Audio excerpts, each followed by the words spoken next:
വയോമിത്ര, നമ്മുടെ വയോധികർ നമ്മുടെ അഭിമാനം. വയോധികരെ ആദരിക്കുന്നതിനും അവരുടെ അവകാശങ്ങളും പരിചരണവും ഉറപ്പാക്കുന്നതിനുള്ള സേവനങ്ങളും സാമ്പത്തിക ഉപദേശങ്ങളും മറ്റ് അവശ്യകാര്യങ്ങളും പ്രതിപാദിക്കുന്ന വയോമിത്ര.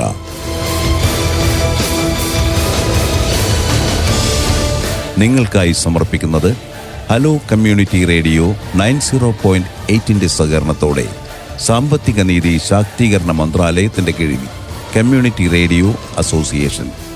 വയോമിത്ര, നമ്മുടെ വയോധികർ നമ്മുടെ അഭിമാനം.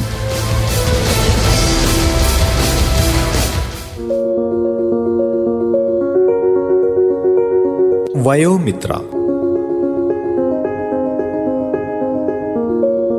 നമ്മുടെ വയോധികർ നമ്മുടെ അഭിമാനം. കേന്ദ്ര സാമൂഹ്യനീതി ശാക്തീകരണ മന്ത്രാലയത്തിന്റെ സഹായത്തോടെ കമ്മ്യൂണിറ്റി റേഡിയോ അസോസിയേഷനുമായി സഹകരിച്ച് തയ്യാറാക്കി അവതരിപ്പിക്കുന്ന പരിപാടി നമ്മുടെ വയോധികർ നമ്മുടെ അഭിമാനം.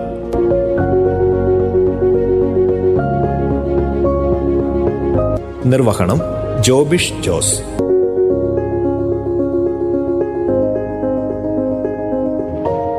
എല്ലാ പ്രിയ ശ്രോതാക്കൾക്കും വയോമിത്രയുടെ പുതിയൊരധ്യായത്തിലേക്ക് സ്വാഗതം.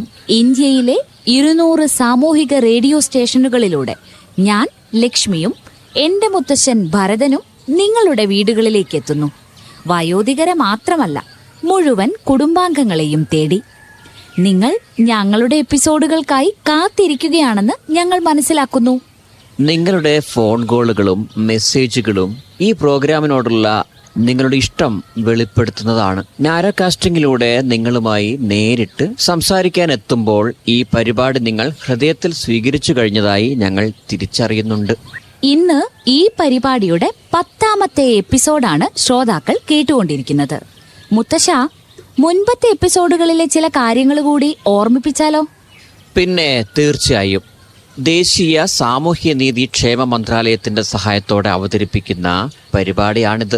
ഇതിലൂടെ വയോധികർക്കുള്ള കേന്ദ്ര സർക്കാരിന്റെ വിവിധ സ്കീമുകളെയാണ് നമ്മൾ പരിചയപ്പെടുത്തിക്കൊണ്ടിരുന്നത്. അവയോടൊപ്പം വയോധികരെ സംബന്ധിച്ച കൂടുതൽ വിവരങ്ങളും ഉൾപ്പെടുത്തിയിട്ടുണ്ട്. ഉദാഹരണത്തിന്, ഒരു പദ്ധതിയുടെ പേര് ഇന്റഗ്രേറ്റഡ് സീനിയർ സിറ്റിസൺ പ്രോഗ്രാം എന്നാണ്. വയോധികർക്ക് വിവിധ സേവനങ്ങളും സഹായങ്ങളും ഒക്കെ നൽകുന്ന പദ്ധതിയാണിത്. മറ്റൊരു സ്കീം ദേശീയ ഹെൽപ്പ് ലൈൻ നമ്പറാണ് 14567. പ്രശ്നങ്ങൾ നേരിടുമ്പോഴും സഹായങ്ങൾ നിങ്ങൾക്ക് ആവശ്യമുള്ളപ്പോഴും വയോധികർക്ക് വിളിക്കാവുന്ന നമ്പറാണിത് കേട്ടോ. 3ാമത്തെ പരിപാടി വയോധികരെ ശുശ്രൂഷിക്കുന്നതിനുള്ള പരിശീലനമാണ്. അവരുടെ ദൈനംദിന കാര്യങ്ങളൊക്കെ ചെയ്തു കൊടുക്കേണ്ടത് എങ്ങനെയാണെന്ന് പരിചയപ്പെടുത്തി ശുശ്രൂഷകരെ സജ്ജരാക്കാനുള്ള പദ്ധതിയാണിത്. വയോധികരുടെ സാമ്പത്തിക സാമൂഹിക സുരക്ഷ ഉറപ്പാക്കാനുള്ള മറ്റൊരു പദ്ധതിയാണ് senior caring ageing growth engine. 5ാമത്തേത് എന്താണെന്ന് അറിയോ മുത്തശ്ശ? ദേശീയ വയോശ്രീ പദ്ധതി. വയോധികർക്ക് സാമ്പത്തിക സഹായം ഉറപ്പുവരുത്തുന്ന പദ്ധതിയാണിത്. കാഴ്ചയ്ക്ക് പ്രശ്നം നേരിടുന്ന വയോധികർക്ക് വേണ്ടിയുള്ള തിമിര ശസ്ത്രക്രിയയാണ് മറ്റൊന്ന്. ഓ, അത് മുത്തശ്ശന് വേണ്ടി വരൂല്ലേ? വേണ്ട ലക്ഷ്മി, എന്റെ കണ്ണിനിപ്പോ അത്യാവശ്യം കാഴ്ചയൊക്കെ ഉണ്ട് മോളെ. അവസാനത്തേത് എന്തായിരുന്നു മുത്തശ്ശ? Comprehensive nutrition and care for elderly. അതെന്താണെന്ന് ഓർമ്മയുണ്ടോ? മുതിർന്ന പൗരന്മാർക്ക് സമ്പൂർണ്ണ പോഷകവും ആരോഗ്യ സേവനങ്ങളും ലഭ്യമാകുന്നുണ്ട് എന്ന് ഉറപ്പുവരുത്താനുള്ള പദ്ധതി. ഞങ്ങൾ നിങ്ങളോട് പറഞ്ഞു വന്നത് നിങ്ങളുടെ വീട്ടിലെ ഓരോരുത്തർക്കും ആവശ്യമായ അറിവും വിനോദവും ലഭിക്കാൻ റേഡിയോ തുടർന്നും കേട്ടുകൊണ്ടിരിക്കണം എന്നാണ്.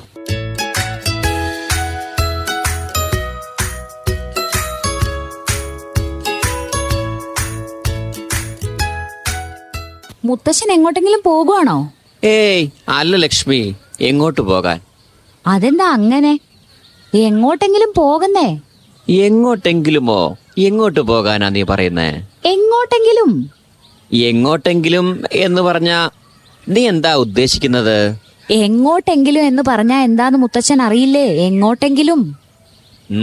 എന്താ നിനക്ക് പറ്റിയേ? മുത്തശ്ശൻ എങ്ങോട്ടെങ്കിലും പോയാൽ എന്താന്ന്? ഞാൻ എങ്ങോട്ട് പോകാനാ? മുത്തശ്ശൻ എവിടെയെങ്കിലും പോയേ പറ്റൂ. ഈ പ്രായത്തിൽ ആശുപത്രിയിൽ പോകാൻ എനിക്ക് പറ്റൂ. വേറെ പോകാനാ? എന്നാ ശരി, നമുക്ക് ആദ്യം ആശുപത്രിയിൽ പോവാം, എന്നിട്ട് എങ്ങോട്ടെങ്കിലും പോകാം. ഓ, പിന്നെയും എങ്ങോട്ടെങ്കിലും. എന്താ നിന്റെ മനസ്സിൽ? തുറന്നു പറ എന്നോട്. അതോ മുത്തശ്ശ, മുത്തച്ഛൻ എവിടെയെങ്കിലും പോയിട്ട് കുറേ കാലമായില്ലേ, അതുകൊണ്ട് എവിടെയെങ്കിലും പോ. എവിടെയും പോ. എന്താ ഇത്? നിനക്കിപ്പോ എന്നെ ഇവിടുന്ന് പറഞ്ഞു വിടണം അല്ലേ? അതെ, എനിക്ക് മുത്തശ്ശനെ പറഞ്ഞു വിടണം. എന്താ ലക്ഷ്മി നിനക്കിന്ന് പറ്റിയത്? നിന്റെ മുത്തശ്ശനെ നിനക്ക് വീട്ടിൽ നിന്ന് പുറത്താക്കാനുള്ള പരിപാടിയാണോ? അങ്ങനെയും പറയാം. മുത്തശ്ശനെ പറഞ്ഞു വിടാൻ ഞാൻ പ്ലാൻ ചെയ്ത് കഴിഞ്ഞു. മോളെ ലക്ഷ്മി, എന്താ മുത്തശ്ശ? ഇനിയെങ്കിലും നീ തെളിച്ചു പറ, ഇല്ലെങ്കിൽ എനിക്ക് വല്ല ഹാർട്ട് അറ്റാക്കും വരും. അതിനും നീ ഉത്തരവാദിയാവും കേട്ടോ. അയ്യോ, ഒരു ദുരുദ്ദേശവും ഇല്ല മുത്തശ്ശ. ഇനി സസ്പെൻസ് അവസാനിപ്പിച്ചേക്കാം. കഴിഞ്ഞ ദിവസേ നമ്മളൊരു പഴയ ആൽബം മറിച്ചു നോക്കിയില്ലേ? നോക്കി.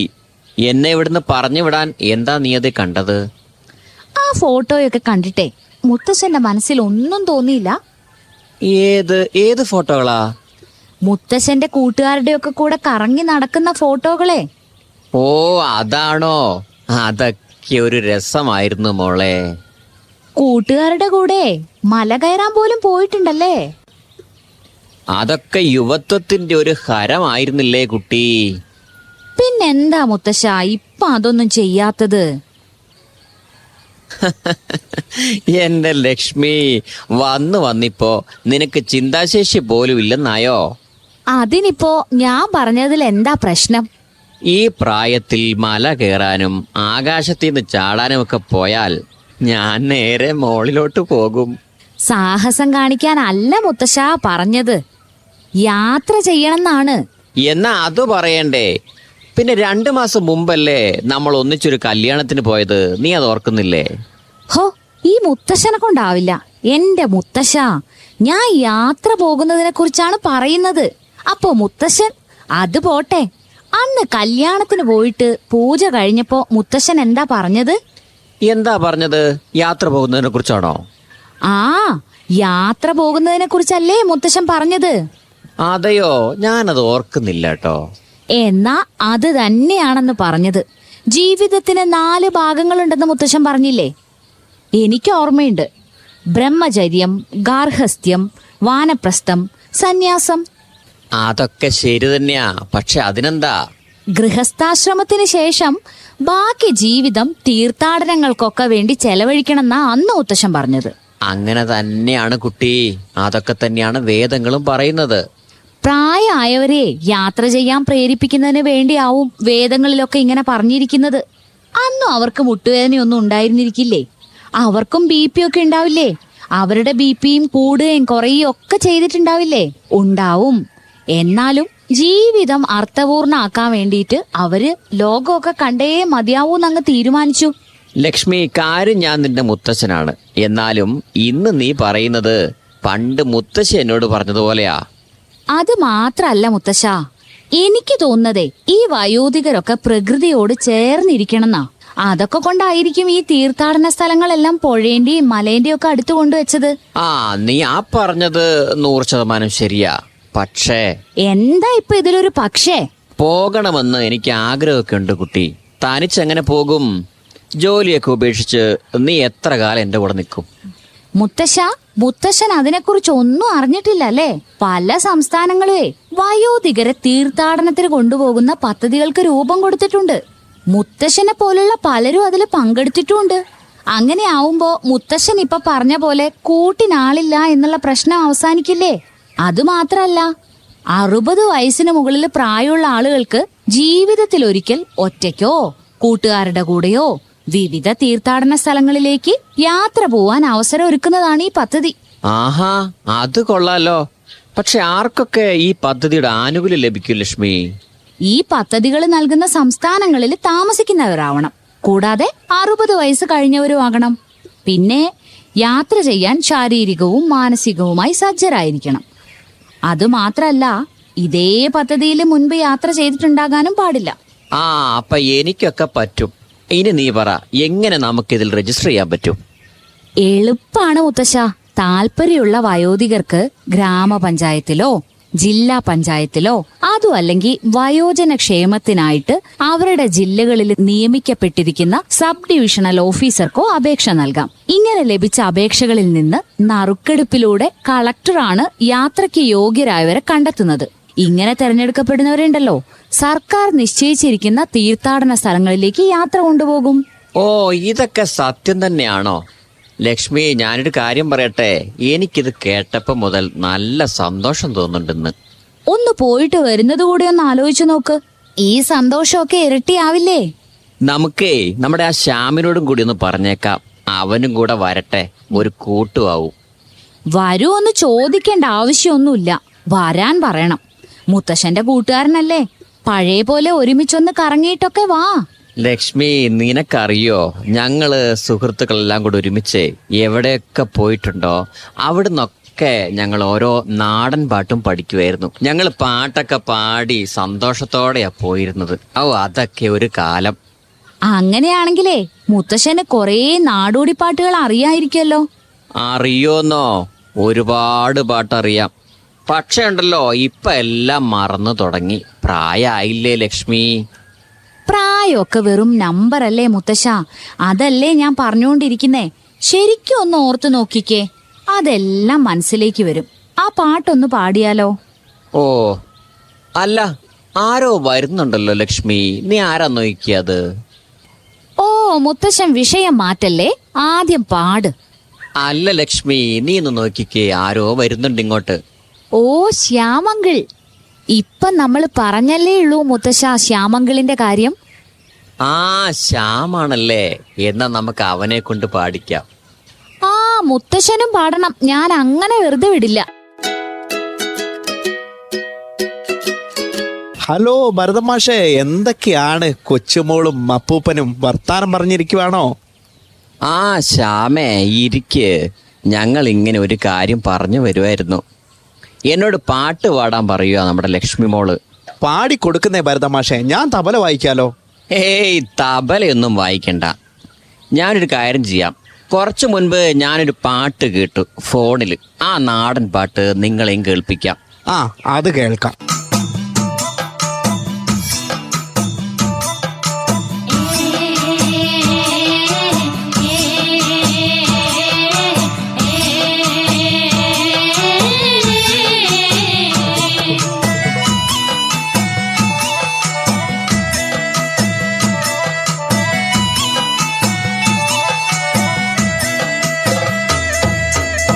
കാതം വഴി നടന്ന് അമ്മയിലും കൊണ്ട് ഏൻ വരുമ്പം പോരടയ്ക്കാം മൂടുവെട്ടി തണ്ണിതായോ നാത്തുനാരെ, പോരടയ്ക്കാം മൂടുവെട്ടി തണ്ണിതായോ നാത്തുനാരെ. ഒരു കാതം വഴി നടന്ന് അമ്മയിലും കൊണ്ട് ഏൻ വരുമ്പം പോരടയ്ക്കാം മൂടുവെട്ടി തണ്ണിതായോ നാത്തുനാരെ, പോരടയ്ക്കാം മൂടുവെട്ടി തണ്ണിതായോ നാത്തുനാരെ. അമ്മയിലും കൊണ്ട് ഏൻ വരുമ്പം പോരടയ്ക്കാം മൂടുവെട്ടി തണ്ണിതായോ നാത്തുനാരെ, പോരടയ്ക്കാം മൂടുവെട്ടി തണ്ണിതായോ നാത്തുനാരെ. ഒരാനക്കെടുപ്പത് പൊന്നു തരാം, പൊന്നിട്ട വെട്ടക പൂട്ടിത്തരാം, കൂട്ടാത്ത കൊലൊളിച്ചു തരാം, പെണ്ണിനെ തരുവോടി നാത്തുനാരെ.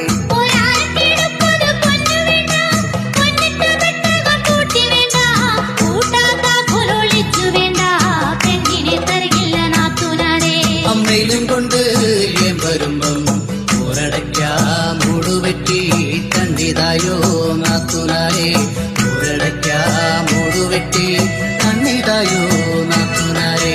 രണ്ടാനക്കെടുപ്പത് പൊന്നു തരാം, പൊന്നിട്ട വെട്ടക പൂട്ടിത്തരാം, കൂട്ടാത്ത കൊലൊളിച്ചു തരാം, പെണ്ണിനെ തരുവോടി നാത്തുനാരെ.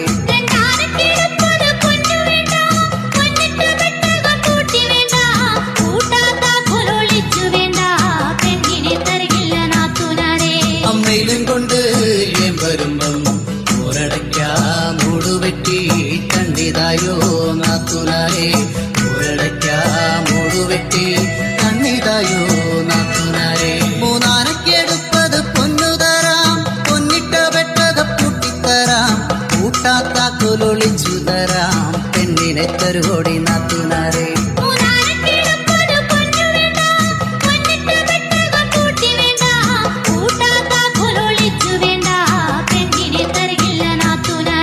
അമ്മയിലും കൊണ്ട് ഏം വരുമ്പം ഒരടയ്ക്കാം മൂടുവെട്ടി കണ്ണിതായോ നാത്തുനാരെ.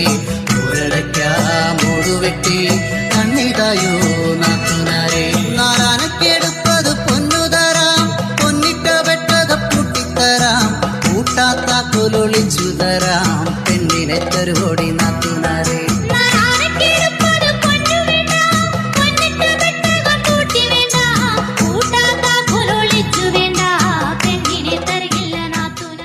പാട്ട് കലക്കി.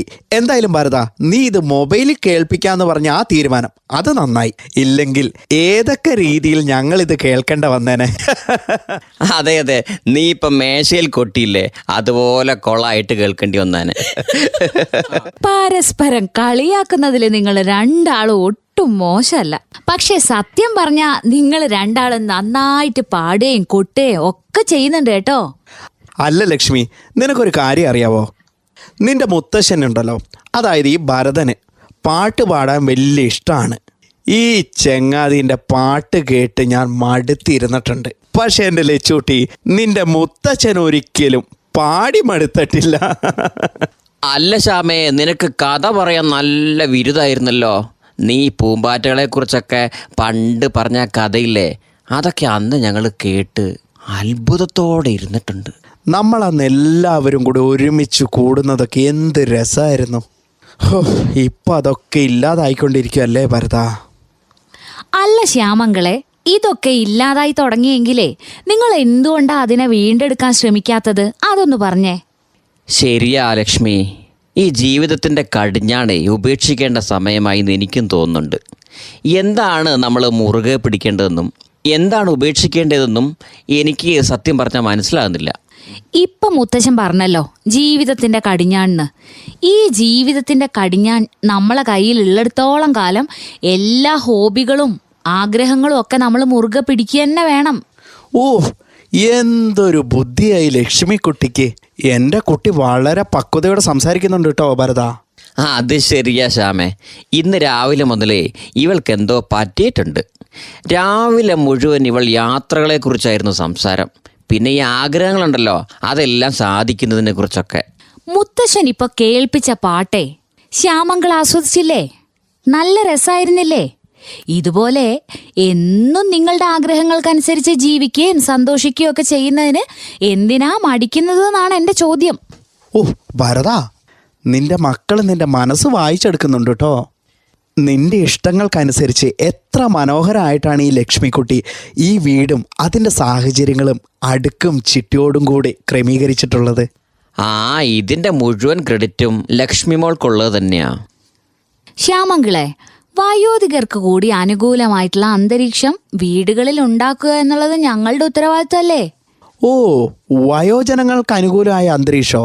അതെന്താ അത്?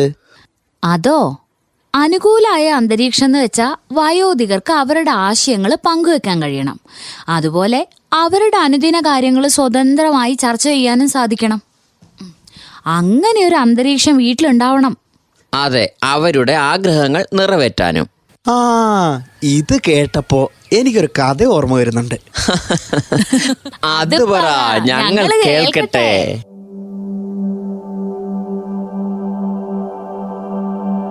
പണ്ട് ഒരു ഗ്രാമത്തിൽ 2 പേര് ജോലി അന്വേഷിച്ച് ഒരു രാജകൊട്ടാരത്തിലെത്തി. അപ്പോൾ ഇവരെ 2 പേരെയും കണ്ട രാജാവ് അവരോട് ചോദിച്ചു, നിങ്ങൾക്ക് 2 പേർക്ക് ഏത് ജോലിയിലാണ് പ്രാവീണ്യമുള്ളതെന്ന്. അപ്പോൾ ആദ്യത്തെ ആൾ മറുപടി പറഞ്ഞു, എനിക്ക് നന്നായിട്ട് നുണ പറയാൻ അറിയാമെന്ന്. രണ്ടാമത്തെ ആൾ പറഞ്ഞു, നുണകളെ എങ്ങനെ സത്യമാക്കി മാറ്റാം എന്ന് എനിക്കറിയാമെന്ന്. ഓ, അത് ശരി. തുടരട്ടെ, കഥ തുടരട്ടെ. എന്നാ ബാക്കി കേട്ടോ. അവർ 2 പേരും തമാശ പറയുകയാണെന്ന രാജാവ് ആദ്യം കരുതിയത്. പക്ഷെ സത്യമല്ലാത്തൊരു പ്രസ്താവന നടത്താൻ അവർ ധൈര്യപ്പെടില്ല എന്ന് പിന്നീട് രാജാവ് ചിന്തിച്ചു.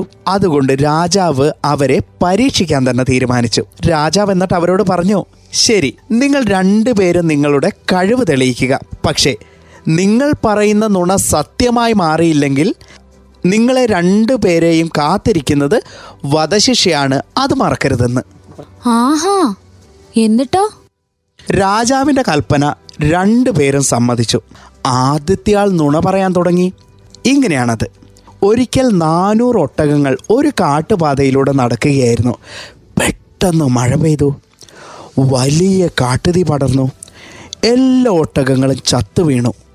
ഇത് കേട്ട് രാജസദസ്സിലുള്ള എല്ലാവരും അത്ഭുതപ്പെട്ടു. അതൊരു നുണയാണ്. കാരണം വെള്ളം ഒരിക്കലും തീ പടർത്തില്ല. അവർ ഒരേ സ്വരത്തിൽ പറഞ്ഞു. അപ്പോഴതാ 2ാമത്തെ ആൾക്ക് ഈ നുണയെ സത്യമാക്കി മാറ്റാനുള്ള അവസരം വന്നു.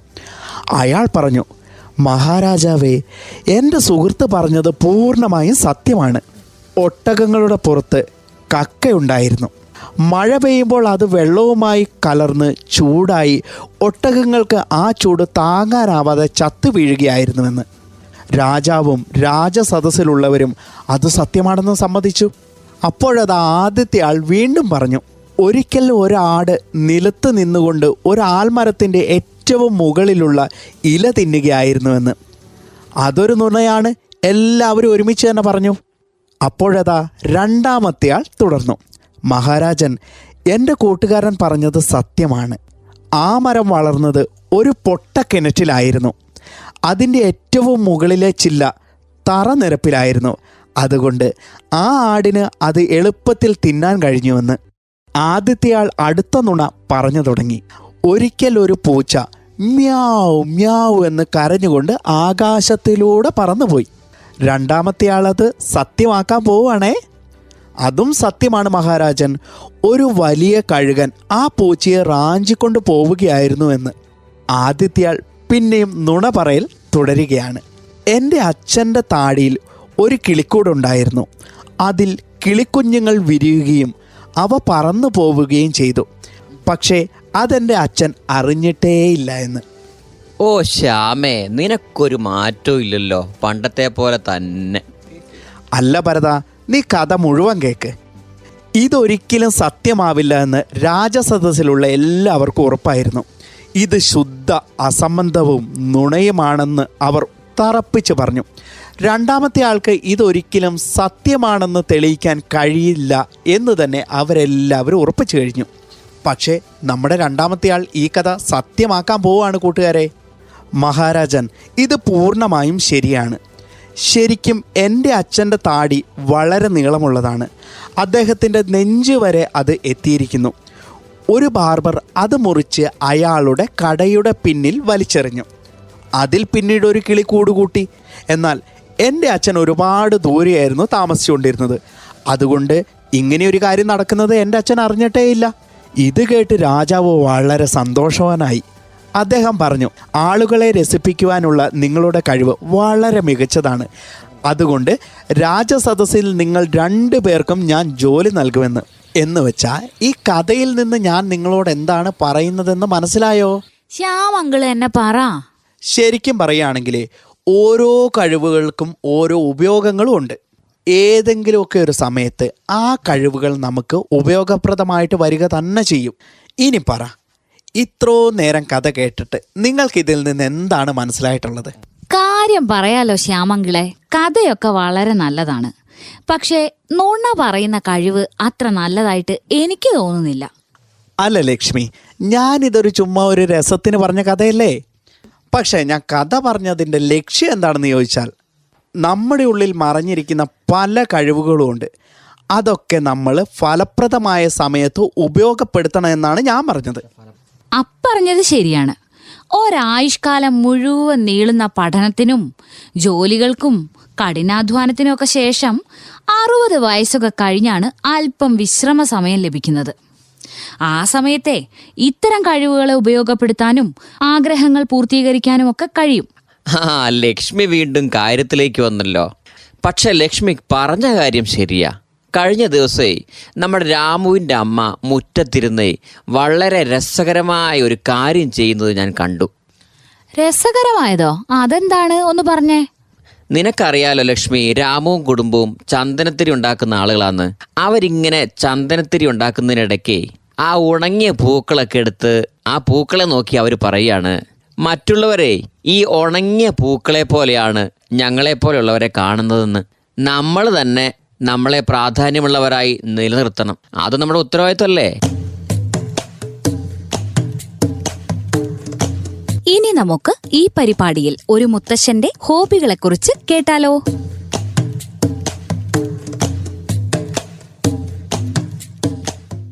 മുത്തശ്ശ, ഈ പരിപാടിയിലേക്ക് സ്വാഗതം കേട്ടോ. ആയിക്കോട്ടെ. മുത്തശ്ശന്റെ പേരൊന്ന് പറഞ്ഞോളൂ. ജയരാജൻ, EK ജയരാജൻ എന്നാണ് പേര്. ഓക്കെ. മുത്തശ്ശൻ എവിടെയാ താമസിക്കുന്നേ? താമസിക്കുന്നത് തരുവണയ്ക്കടുത്ത് പാലിയാണില്ല. മുത്തശ്ശൻ ഇപ്പോൾ എത്ര വയസ്സായി? 68 വയസ്സായി. ഈ വയസ്സിൽ മുത്തശ്ശൻ ചെയ്യുന്ന ഹോബികൾ, പ്രത്യേകിച്ച് വിനോദങ്ങൾ എന്തൊക്കെയാ? പുസ്തകങ്ങൾ വായിക്കും, പിന്നെ കുട്ടികളോടൊത്ത് ചെസ്സെല്ലാം കളിക്കും, പേരക്കുട്ടികളോട്. പിന്നെ അത്യാവശ്യം യാത്ര പോകും, ടൂറൊക്കെ ആയിട്ട് ഇങ്ങനെ. മുത്തശ്ശന് കുറെ സുഹൃത്തുക്കളുണ്ടോ ടൂറൊക്കെ പോകാൻ ഒന്നിച്ച്? സുഹൃത്തുക്കൾ കുറേ പേരുണ്ട്. എങ്ങനെയാ മുത്തശ്ശൻ ഒരു സന്തോഷം കണ്ടെത്തുന്ന ഈ പ്രായത്തില്? കുറച്ച് കൃഷിയുണ്ട്, പച്ചക്കറിയും മറ്റുള്ളതായിട്ട് കുറച്ച് കൃഷിയുണ്ട്. പിന്നെ വെള്ളമുണ്ടായി തന്നെ വെറ്ററൻസ് അസോസിയേഷൻ എന്ന് പറഞ്ഞൊരു സംഘടനയുണ്ട്, റിട്ടയർ ചെയ്ത ഒരു 50 പേരുടെ സംഘടന. അവരുടെയും പ്രധാന പരിപാടികളിലൊന്ന് ടൂറാണ്. അങ്ങനെയൊക്കെ സന്തോഷം കണ്ടെത്തും. മുത്തശ്ശന് സിനിമയ്ക്കൊക്കെ പോകാറുണ്ടോ? അത്യാവശ്യം മാസത്തിലൊന്നെങ്കിലും പോകാറുണ്ട്. കുടുംബക്കാരോടൊത്താണോ അതോ മുത്തശ്ശൻ സുഹൃത്തുക്കളോടൊപ്പമാണോ ഒറ്റയ്ക്കാണോ? കുടുംബക്കാരോടൊത്ത്. കൊച്ചുമക്കളോടൊത്തുള്ളൊരു വിനോദം എങ്ങനെയാണ്? ചെസ് എല്ലാം കളിക്കും. പിന്നെ അവരെ ഏത് കളിക്കും ഞാനും കൂടി കൊടുക്കാറുണ്ട്, പന്ത് കളിക്കാനടക്കം. അവരോടൊത്തുള്ളൊരു വിനോദം മുത്തശ്ശൻ ഒത്തിരി എൻജോയ് ചെയ്യുന്നുണ്ടല്ലേ? ഏറ്റവും സന്തോഷപ്രദമാണ്. ചെസ് കളിക്കുമ്പം മുത്തശ്ശൻ ജയിക്കുവോ അതോ കുട്ടികൾ ജയിക്കുവോ? മിക്കവാറും ഞാനാണ് ജയിക്കുക, ഇടയ്ക്ക് അവർ ജയിക്കാറുണ്ട്. അവരെയും ഇടയ്ക്കൊക്കെ ജയിപ്പിച്ചാലല്ലേ തുടർന്നും കളിക്കാൻ ആളെ കിട്ടുള്ളല്ലേ? ജയിപ്പിക്കുന്നല്ല, അല്ലാതെ തന്നെ ജയിക്കാറുണ്ട്. ഓക്കെ. ഈ സമയത്ത് കഴിക്കാൻ പറ്റുന്ന ഇഷ്ടപ്പെട്ട ആഹാരം എന്താ മുത്തശ്ശന്? ഞാൻ ഫ്രൂട്ട്സ് ആണ് എനിക്ക് കൂടുതൽ ഇഷ്ടം. പഴങ്ങളും പച്ചക്കറിയും ഒക്കെ ധാരാളം കഴിക്കുമല്ലേ? കഴിക്കാറുണ്ട്. പച്ചക്കറി കൃഷി ചെയ്യുന്നുണ്ട് മുത്തശ്ശൻ ഈ പ്രായത്തിലും? കുറച്ചൊക്കെ ഉണ്ട്. ഏതൊക്കെ പച്ചക്കറി കൃഷിയാ ചെയ്യുന്നത്?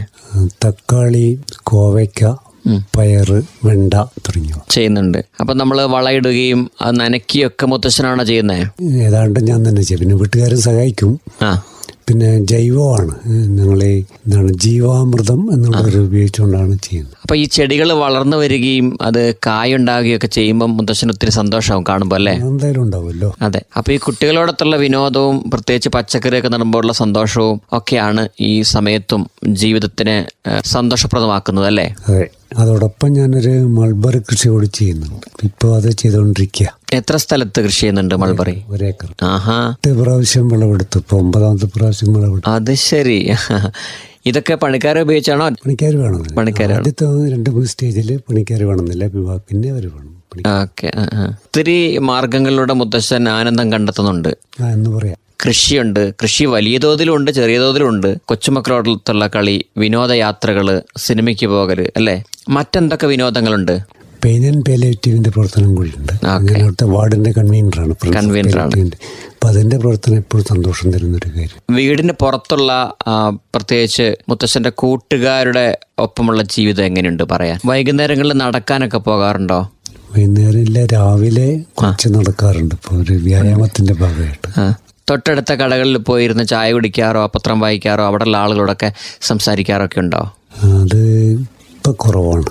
പുസ്തക വായന പറഞ്ഞിരുന്നല്ലോ അല്ലേ? ഇപ്പൊ കുടുംബജീവിതമൊക്കെ എങ്ങനെയുണ്ട്? സന്തോഷപ്രദമാണ്? സന്തോഷമായിട്ട് പോകും. ഓക്കെ. എന്തായാലും സന്തോഷമായിട്ടിരിക്കണം.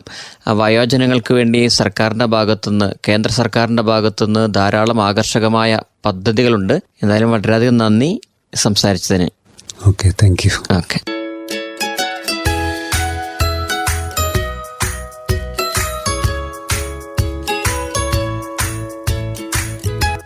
മോളെ ലക്ഷ്മി, എനിക്കിപ്പോൾ എല്ലാം മനസ്സിലായി. നമുക്കേ ഇനി വൈകാതെ ഒരു യാത്രയ്ക്ക് ഒരുങ്ങാം. നമുക്ക് പോകാൻ പറ്റാത്ത ഒരുപാട് സ്ഥലങ്ങളുണ്ട്. ആദ്യം നമുക്ക് പോകാൻ പറ്റുന്ന സ്ഥലങ്ങൾ എവിടെയാണെന്നൊക്കെ ഒന്ന് പറ. ഇല്ല ശ്യാമേ, നമുക്ക് എല്ലായിടത്തും പോകാം. അതുകൊണ്ട് നീ ഏത് സ്ഥലവും പറഞ്ഞോ. മുത്തശ്ശൻ പറഞ്ഞതാണ് അതിന്റെ ശരി.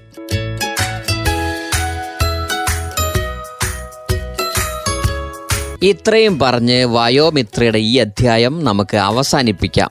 ഇതിന്റെ തുടർന്നുള്ള അധ്യായങ്ങൾക്കായി നിങ്ങൾ റേഡിയോ കേട്ടുകൊണ്ടേയിരിക്കുക. ഞങ്ങൾ ഇനിയും വരുന്നതുവരെ എല്ലാവരും ആരോഗ്യമുള്ളവരും ഊർജ്ജസ്വലരുമായിരിക്കുക. നമ്മുടെ കഴിവുകൾ പ്രയോജനപ്പെടുത്താനും ആഗ്രഹങ്ങളെല്ലാം പൂർത്തീകരിക്കാനും ശ്രമിക്കുക. നന്ദി, നമസ്കാരം.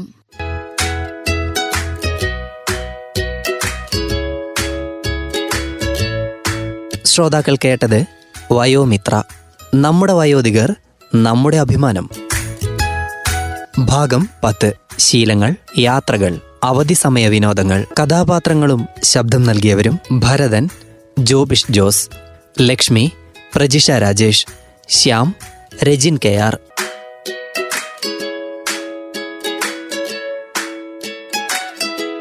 ഈ പരിപാടി ഇവിടെ പൂർണ്ണമാകുന്നു.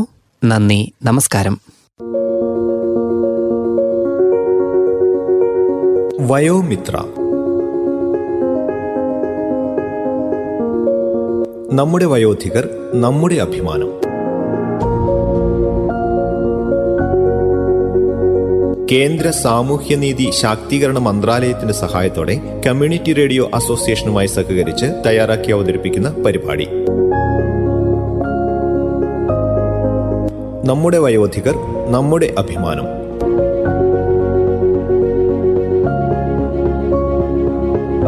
നിർവഹണം ജോബിഷ് ജോസ്.